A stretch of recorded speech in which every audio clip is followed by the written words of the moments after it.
It's a great game, snooker, isn't it? Fabulous, frustrating, but a great game. Now, I'm very pleased to say that in a few moments' time, you're going to meet Jack Carnham, one of the world's greatest snooker coaches, who's going to spend 2 hours coaching, not me this time, but you, how to play snooker and billiards really, really well. But before we get on to that, what about this extraordinary playing surface, this green baize? How does it all get put together? Well, it's something that I know a lot of people are interested in, and so am I. And so we've made a little film about how a snooker table is made and fitted up. And the stacked timber, the best Brazilian mahogany, which has all the essentials required for a good billiard table, density and weight, and the Italian slate, and stacked in sets of 5.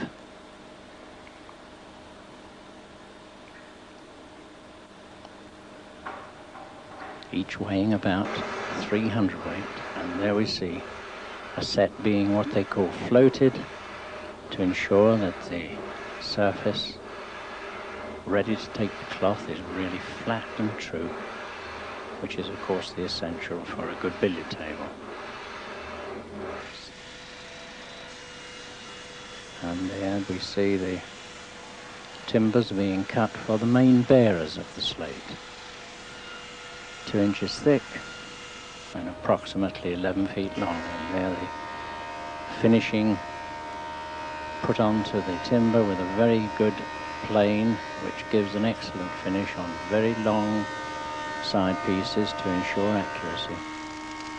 And that's the final cut being made, and of course that lovely finish that is necessary.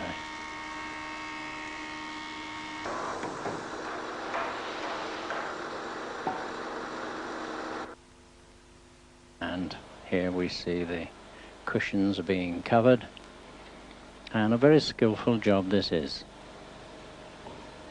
Just fastening the cloth, just one tack either end, and then a sliver of wood is placed in the top, and there it goes, and then pressed in all the way along, just hammered in with another piece of timber.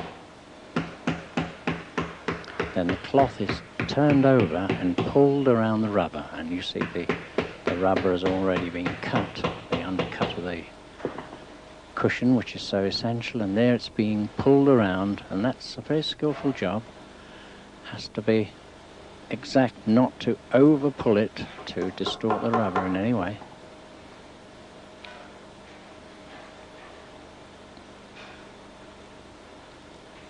Just the 2 final tacks just to hold it at the end, and there it is finished and ready for being stacked.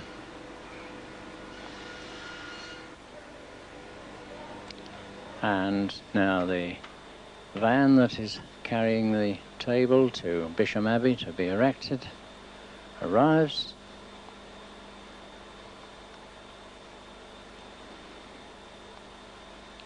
And the components being carried in and put in their correct positions. Every joint is marked so that we have a matching set, and there we see the bolts being put in and just bolting the frame together. And there you see that lovely finish on that beautiful piece of mahogany,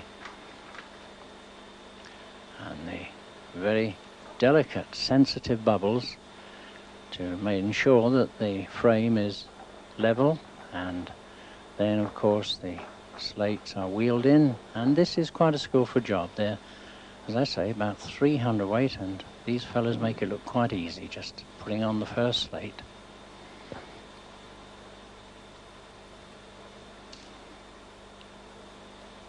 And there are 5 slates making the set, and the under timbers being put on, the only soft timber on the table in which the cloth is stretched and fastened.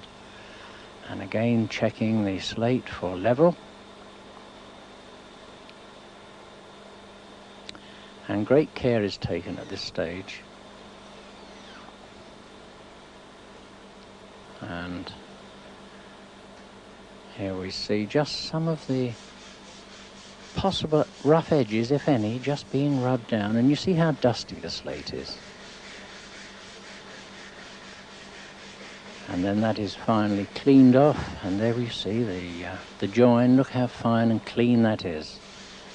It's not discernible once the cloth is on. And no damp cloth being used to wipe the dust off, you notice. And there we see two of K&H directors there, just casting a watchful eye over the proceedings. And finally the cloth to be used is laid on the slate. Plenty of tack sprinkled round.